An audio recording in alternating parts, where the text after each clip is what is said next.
Hello guys, चलो सब कुछ रेडी है। टेक्स्ट बुक, नोट्स वाली बुक, पेन, पेंसिल, ठीक है। कैलकुलेटर भी रख लेना, जरूरत पड़ेगी। ओके, चलो शुरू करते हैं हमारा लेक्चर। ये पहले इसलिए बोला कि शायद ना हो तो पॉज करके पहले लेके आओ, ठीक है। आ गया सबके पास सब कुछ? चलो तो शुरू करते हैं हमारा लेक्चर। पिछले लेक्चर में क्या किया हमने? तो हमने कुछ गैसेस के रूल देखना शुरू किए, ठीक है, कि कौन से ऐसे रूल्स हैं जो कि फिजिकल प्रॉपर्टीज आपकी गैस की होती है उसको अंदर अंदर रिलेट करते हैं। ऐसे कितने कितने रूल्स हैं? तो 3 रूल्स हमारे पास है, जिसमें से हमने पहला लास्ट लेक्चर में देखा, Boyle's law, right. Boyle's law क्या कहता है? That at constant temperature and constant amount of gas, the pressure on gas is inversely proportional to the volume of gas. T is related to 1 upon V, proportional to 1 upon V. इसके ऊपर पूरा हमने काम किया था। इसका theoretically हमने theory इसकी पूरी देखी थी, ग्राफ भी देखा था, प्रैक्टिकली भी हमने देखा कि ग्राफ भी हमको यही समझा रहा है कि हाँ भैया जैसे जैसे प्रेशर बढ़ेगा वैसे वैसे वॉल्यूम कम होगा, ठीक है। आइसोथर्म्स जिसको बोलते हैं वो जाना था। तो बॉयल्स लॉ देख लिया। अभी कैलकुलेटर मैंने आपको रखने के लिए इसलिए बोला क्योंकि बॉयल्स लॉ के ऊपर हमारे पास एक न्यूमेरिकल है। पहले हमको न्यूमेरिकल करेंगे, उसके बाद आगे नया लॉ देखेंगे जो इन्हीं 3 प्रॉपर्टी को अलग तरीके से रिलेट करता है। गैस के प्रेशर, वॉल्यूम एंड टेम्परेचर को ही रिलेट करते हुए और एक रूल को हम देखने वाले हैं, इन्हीं 3 प्रॉपर्टी को रिलेट करेगा लेकिन अलग तरीके से। लेकिन उससे पहले प्रॉब्लम 5.1 पढ़ो जरा टेक्स्ट बुक में, कि टेक्स्ट बुक है उसमें प्रॉब्लम पढ़ो। That a balloon is filled with hydrogen, hydrogen gas से भरा हुआ एक बलून है एट रूम टेम्परेचर। ये टेम्परेचर कांस्टेंट कर दिया है उसका कि रूम टेम्परेचर पे है। इट विल बर्स्ट, फूट जाएगा, बर्स्ट मतलब फूट जाएगा, इफ प्रेशर एक्सीड्स 0.2 बार। जो एक्चुअल प्रेशर है उससे 0.2 बार प्रेशर बढ़ेगा तो बलून जो है वो फूट जाएगा। If at 1 bar pressure the gas occupies 2.727 litre. P1 आपको दिया है, 1 बार पे V1 कितना है? 2.27 लीटर। अभी ऐसे बोला है कि 1 बार से 0.2 बढ़ जाए, P2 कितना बढ़ जाए? 0.2 बार बढ़ जाए तो बलून फूट जाएगा, ठीक है। तो up to what volume can the balloon be expanded? तो इसको आप 1.2 बार तक बढ़ाओगे तो ये फूट जाएगा, यानी 1.2 बार से थोड़ा कम प्रेशर रखना पड़ेगा। तो इस प्रेशर के सामने वॉल्यूम कितना होगा? कितने वॉल्यूम तक आप इसको भर सकते हो, कितने वॉल्यूम तक ये बलून फूटेगा नहीं, ये आपको देखना है, ठीक है। मतलब क्या है कि 0.2 तक अगर जाएगा तो वॉल्यूम तो ऑब्वियसली बढ़ जाएगा, तो कितना वॉल्यूम बढ़ता है वो देखना है। तो आपको पता है P1 V1 is equal to P2 V2, formula हमने कहा था याद रखना सारा, ठीक है। P1 की वैल्यू है 1, V1 की वैल्यू है 2.27 is equal to P2 की वैल्यू है 0.2 एंड V2 0.2 नीचे जाने दो तो क्या हो जाएगा? 1.2.27 upon 0.2 is equal to V2. Clear? Now calculator से V2 निकालो, कैलकुलेटर से करो 2.27 डिवाइड बाय 0.2, आंसर आपको मिलेगा 11.35 लीटर। इसका मतलब क्या होगा? बलून will burst यानी फूट जाएगा at 11.35 लीटर। So वॉल्यूम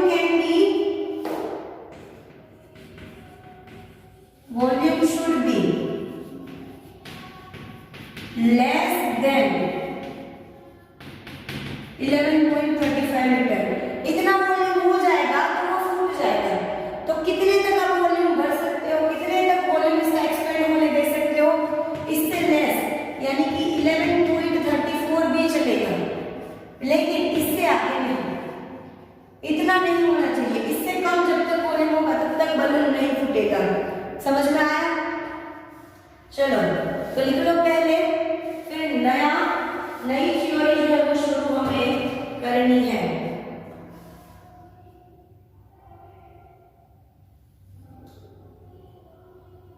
लिख लिया? चलो तो अभी दूसरा लॉ देखते हैं जो है चार्ल्स लॉ।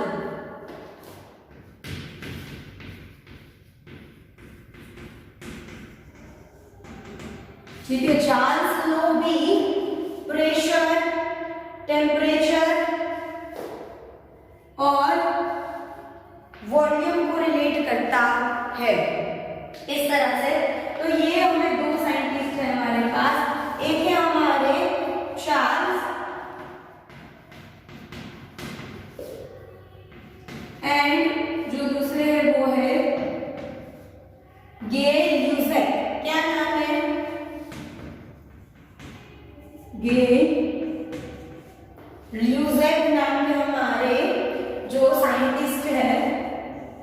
इन दोनों ने मिलकर हमें ये रूल दिया है, ठीक है, चार्ल्स एंड गे ल्यूसेक।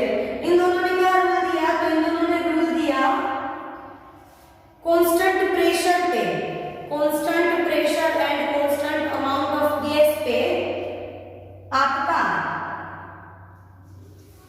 वॉल्यूम जो होगा, गैस का वॉल्यूम होगा, वो टेम्परेचर बढ़ाने के साथ बढ़ेगा।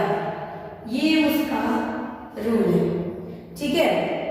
उसने क्या बोला कि अगर आप टेम्परेचर बढ़ाते हो तो वॉल्यूम बढ़ेगा और कूलिंग में वॉल्यूम कम होगा। टेम्परेचर बढ़ाओगे तो क्या होगा? जितनी ज्यादा गर्मी दोगे उतना वॉल्यूम बढ़ता जाएगा गैस का, ठीक है, गैस का constant at constant pressure and constant amount of gas. तो जितना टेम्परेचर बढ़ाओगे ना उतना ही वॉल्यूम बढ़ेगा और कूलिंग पे वॉल्यूम कम होगा, ठीक है। तो उसने इस रूल को कैसे बताया कि आप 1 डिग्री सेल्सियस बढ़ाओगे तो जो आपका टोटल वॉल्यूम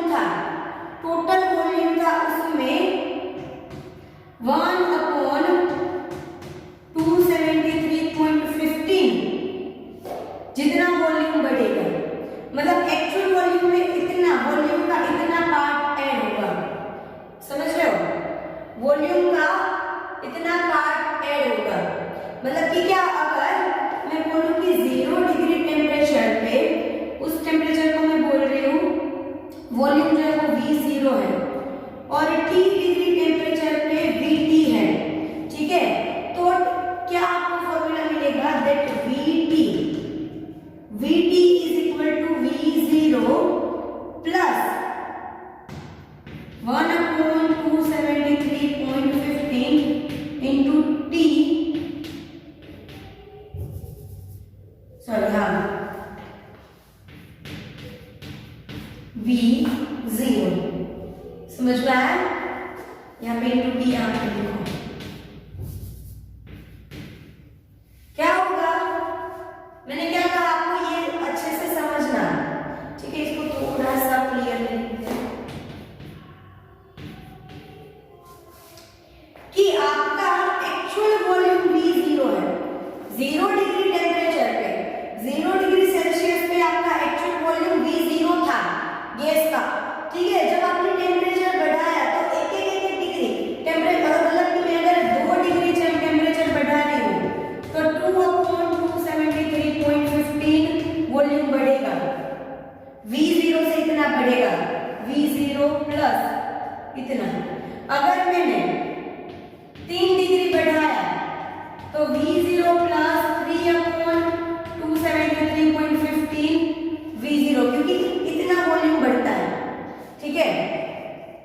तो ऐसे ऐसे ऐसे अगर मैंने t डिग्री बढ़ाया तो यहाँ पे 3 की जगह 3 था तो t की जगह पे t, V0 plus t/273.15 V0। इस तरह से रिलेशन समझ में आया आपको? ये फॉर्मूला ऐसे आया, T टेम्परेचर पे, T टेम्परेचर मतलब VT वॉल्यूम इतना होगा। क्लियर? तो ये आपका फॉर्मूला है, ये आपको याद रखना है इस फॉर्मूला को, ठीक है। अभी यहां पे क्या होगा, V0 मैंने कॉमन निकाला तो अंदर हो जाएगा 1 प्लस T/273.15। अगर एलसीएम लूं तो 273.15 यहाँ पे मल्टीप्लाई होगा और यहाँ पे डिवाइड होगा, ठीक है। तो V0 273.15 अपॉन 273.15 प्लस T/273.15। तो ये फॉर्मूला आपका क्या हो जाएगा, इधर VT is equal to 273.15 plus T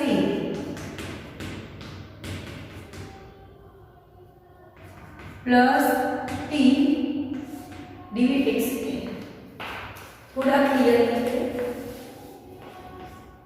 273.15 plus T division में क्या होगा 273.15।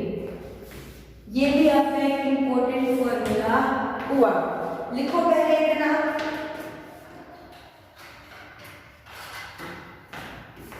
लिख लिया, ये मिटा दिया, लिख लिया, मुझे ये मिटाना है। चलो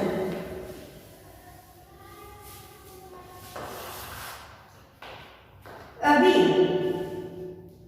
एक्चुअली यहां पे 273 हमने किसके लिए लिया है, 0 डिग्री पे, है ना।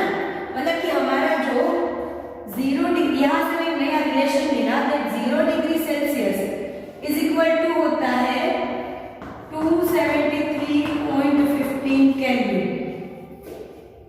ठीक है।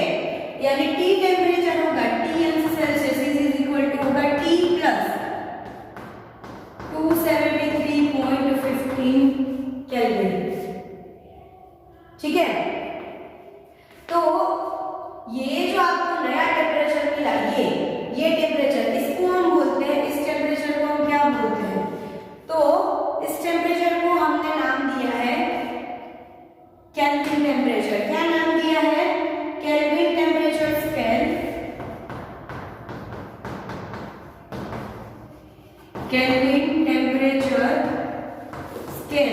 स्केल मतलब कि नाम, एक आप ये सेल्सियस से लेते थे, ये सेल्सियस स्केल है, इसको हमने केल्विन में कन्वर्ट किया, या आप इसको बोलते हो absolute temperature scale, kelvin temperature scale या एब्सोल्यूट टेम्परेचर स्केल या थर्मोडायनेमिक स्केल, थर्मोडायनेमिक स्केल। तीनों में से कोई भी एक नाम इसके लिए आप बोल सकते हो, ठीक है। ये क्या है, सेल्सियस स्केल। 0 डिग्री सेल्सियस को हमने क्या बोला, 273.15 केल्विन। इसको मोर एक्यूरेटली आप 273 भी ले सकते हो, ठीक है। मोर एक्यूरेटली आप 273 केल्विन भी ले सकते हो। तो अगर मैंने 0 डिग्री सेल्सियस के लिए T0 लिखा और T डिग्री सेल्सियस के लिए जो कितना है T प्लस 273.15 केल्विन, इसको मैंने T ऑफ T बोला, तो ये दोनों वैल्यू मैं इसमें इनपुट करूं तो क्या हो जाएगा, देखो VT is equal to V0 है ना, V0 273.15 प्लस T, यानी ये इसकी जगह पे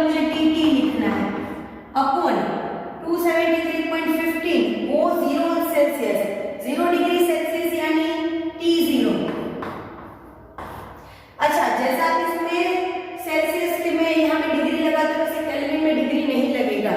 ओके चलो, तो यहाँ पे अगर मैं v को इधर भेज दूं तो क्या हो जाएगा, vt upon v0 is equal to tt upon t0। ये रिलेशन आ गया हमारे पास। ठीक है, ये लिख लिया कि नहीं, मिटा रही हूं, ये लिख लिया है, पहले लिख लो इतना।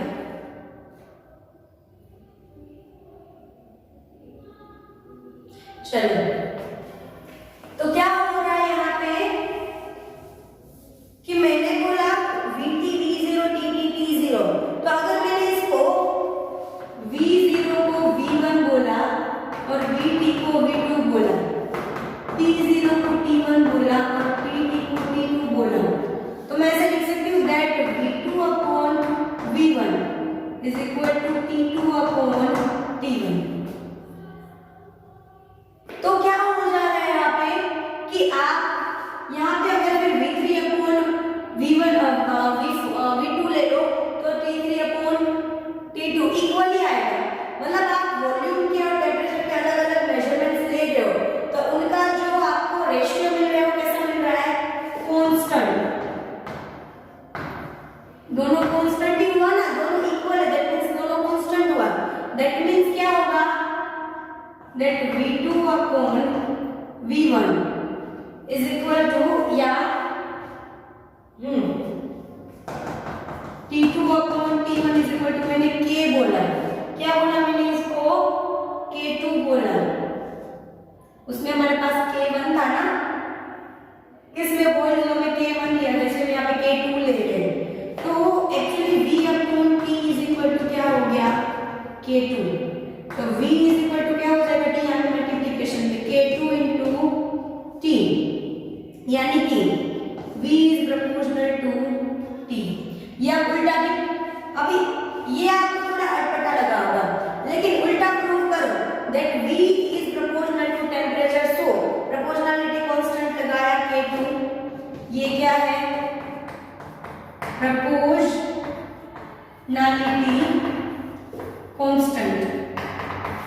ठीक है, फिर क्या किया आपने, दो अलग अलग लिए v1 v2 t1 t2। ठीक है, क्योंकि ये ऐसे किया, इसको यहाँ पे मल्टीप्लिकेशन में भेजा। ठीक है, v1 v2 लिया, t1 t2 लिया, तो ये आपको अलग अलग कंडीशन में ये मिल गया, इसमें से ये आ गया। उल्टा करोगे तो समझ में आएगा, लेकिन जानना आपको ऊपर से नीचे है। ठीक है, तो ये हमें मिल गया। अच्छा, यहाँ पे t क्या है, एब्सोल्यूट टेम्परेचर की बात हो रही है, तो इसको अगर मुझे स्टेटमेंट लिखना है इस लॉ का, अगर मुझे स्टेटमेंट लिखना है तो मैं क्या बोलूंगी, दैट चार्ल्स लॉ का स्टेटमेंट ऐसे होगा, that at constant pressure,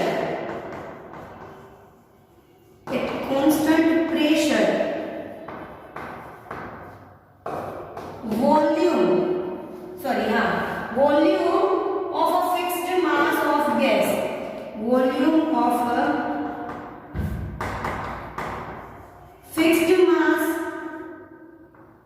of gas is proportional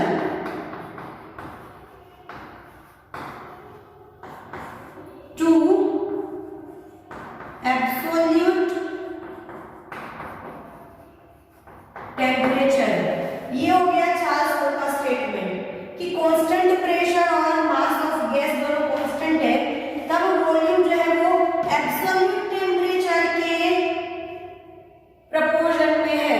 absolute temperature degree Celsius की हम बात नहीं कर रहे, एब्सोल्यूट टेम्परेचर की बात कर रहे हैं। ठीक है, तो स्टेटमेंट लिख लो। और ये प्रोपोर्शनलिटी कांस्टेंट के किसके ऊपर डिपेंड करेगा, तो एक तो प्रेशर के ऊपर, दूसरा मास ऑफ गैस के ऊपर, और तीसरा आपने V और T वॉल्यूम और टेम्परेचर की यूनिट कौन सी ली है, यानी कि आपने वॉल्यूम किसने लिया, मीटर में लिया है, सेंटीमीटर में लिया है, किसमें लिया है, टेम्परेचर किसमें लिया है, सेल्सियस में लिया है, केल्विन में लिया है, किसमें लिया है। ठीक है, इन सब के ऊपर डिपेंड, ये यूनिट के ऊपर भी डिपेंड करता है। तो ये आपका थियोरेटिकल लॉ हो गया पूरा, थियोरेटिकल, ग्राफिकली बाकी है, प्रैक्टिकली बाकी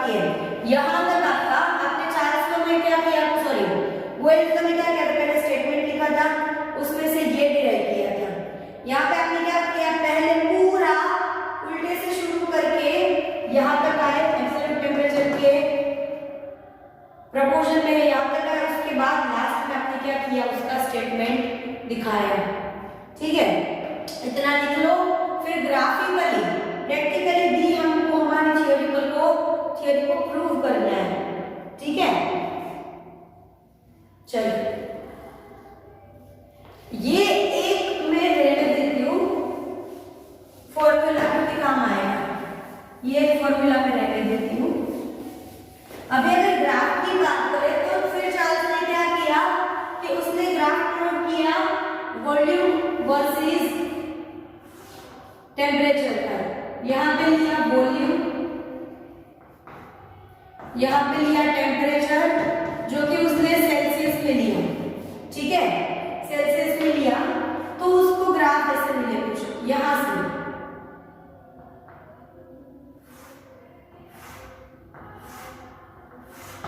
ठीक है, ये P1 पे, P2, P3, P4, ये क्या है कि एक कांस्टेंट टेम्परेचर P है, P1, तब वॉल्यूम के साथ टेम्परेचर कैसे वेरी हो रहा है अलग।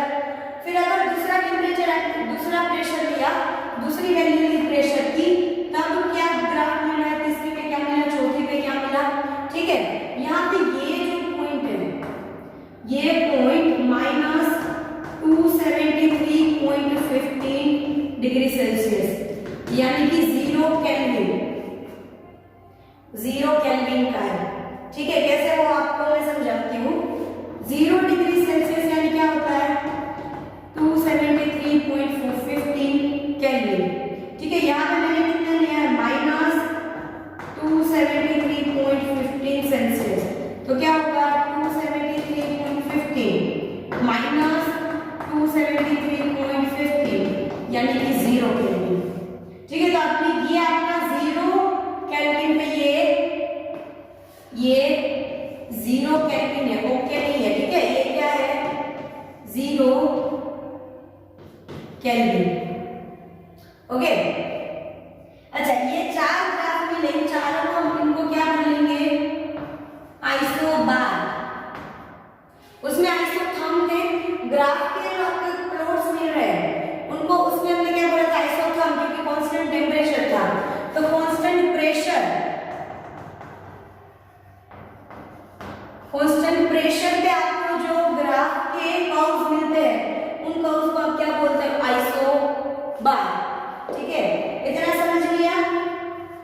तो यहाँ पे आप ये जो हम देख रहे हैं, इसमें आपने क्या नोटिस किया कि सारे आइसोबार जो आपके हैं ना, सारे आइसोबार वो अलग अलग उनकी आपको ग्राफ के कर्व्स मिल रहे हैं, आइसोबार के कर्व्स अलग अलग मिल रहे हैं, लेकिन माइनस 273.15 सेल्सियस पे आपको सारे एक ही पॉइंट पे मिल रहे हैं।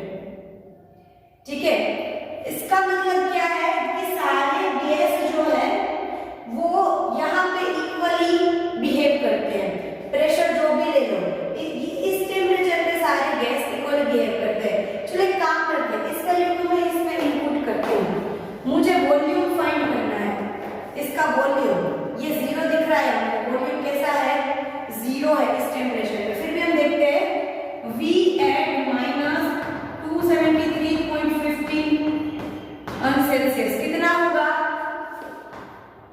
V0 into 273.15 प्लस T कितना है, माइनस 273.15 और डिवीजन में 273.15, ये 0 हो गया, तो ये क्या हो जाएगा, V at minus 273.15 degree Celsius is equal to V0 into 0 upon 273.15।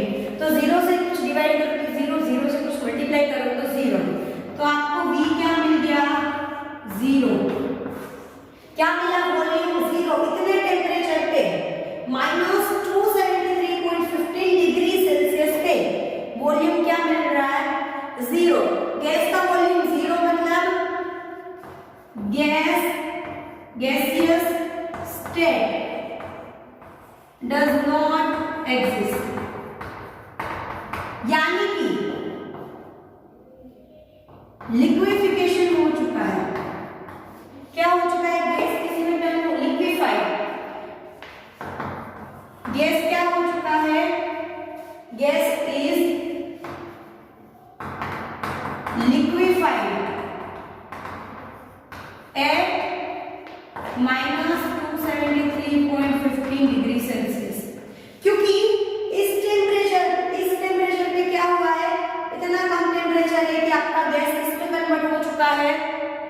Liquid में कन्वर्ट हो चुका है। क्योंकि गैस का वॉल्यूम क्या मिल रहा है? 0। क्योंकि वो ऑलरेडी लिक्विड ही बन गया तो गैस का तो कोई वॉल्यूम ही नहीं मिलेगा। तो ये टेम्परेचर जिस टेम्परेचर पे आपको वॉल्यूम 0 मिलता है उस टेम्परेचर को हम बोलते हैं absolute zero. Absolute zero temperature की डेफिनेशन लिखनी है तो लिखो, एब्सोल्यूट जीरो किसको बोलते हैं? Eight which temperature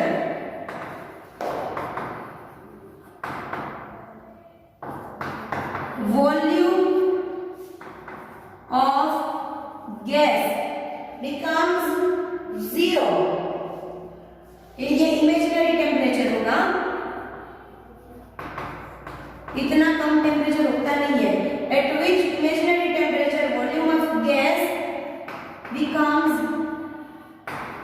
0 is called absolute temperature,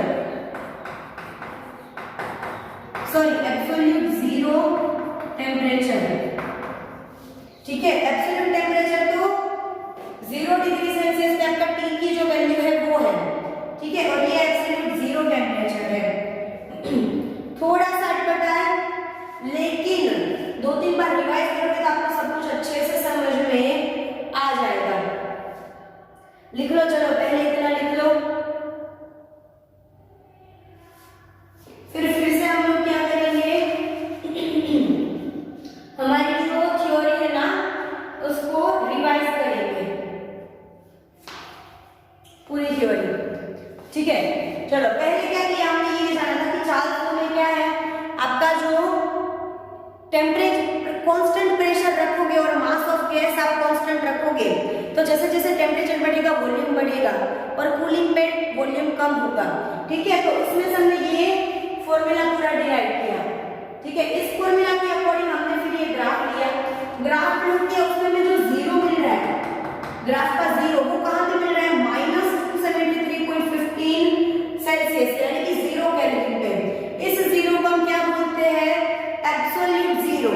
क्यों? क्योंकि इस टेम्परेचर पे वॉल्यूम भी क्या हो गया है? 0, यानी कि गैस पूरा लिक्विड में कन्वर्ट हो चुका है। और इन चारों को हम क्या बोलेंगे? आइसोबार। उसमें क्या थे? आइसोथर्म। क्लियर हो गया? तो ये है बच्चों Charles law. Main Charles law आपका ये है, लेकिन ये सब भी बहुत जरूरी है, छोटी छोटी इंफॉर्मेशन। ठीक है, चलो होमवर्क में क्या करोगे, ये एक बार पूरा आपने मेरे साथ साथ लिखा होगा, एक बार फिर से आपको खुद से घर पे लिखना है। ठीक है, एक बार फिर से घर पे लिखोगे ताकि पूरा लॉ अच्छे से याद रह जाए और वो न्यूमेरिकल